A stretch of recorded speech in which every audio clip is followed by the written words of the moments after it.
తమిళనాడు శాసనసభలో విజయవంతంగా బల నిరూపణ పూర్తి చేసుకున్నారు.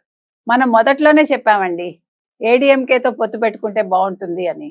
అదే జరిగింది ఇవాళ విజయ్ 144 మంది ఎమ్మెల్యేల సహకారం పొందారు అంటే అందులో ఏడీఎంకే వాళ్ళు కూడా ఉన్నారు.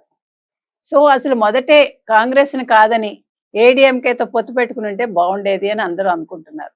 ఎందుకంటే కాంగ్రెస్ ఆపన్న హస్తం ఇవ్వగానే ఇతను అనుభవరాహిత్యంతో వెంటనే ఓకే చెప్పేశారు, హోల్డ్లో పెట్టకుండా అంటున్నారు. అలా చేయకుండా ఉండుంటే బాగుండేది అని. ఇక్కడ ఇంకొక విషయం ఏంటంటే, ఇవాళ మొత్తం కాంగ్రెస్ కావచ్చు, వామపక్షాలు కావచ్చు, లేదు ఐయుఎంఎల్ కావచ్చు, బీసీకే కావచ్చు, వీళ్ళందరూ కూడా మద్దతు ఇచ్చారు. సో మొత్తం మీద షణ్ముగంతో కలిపి ఏడీఎంకేలో చీలిక ఏర్పడి ఏడీఎంకే సభ్యులు ఈయనకి మద్దతు ఇచ్చారు.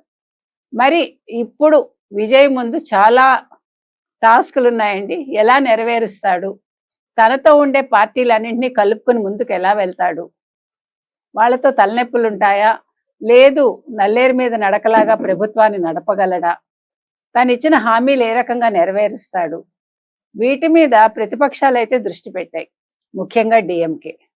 అందుకని ఇప్పుడు ఒక 6 నెలలు విజయ్కి ముందు చాలా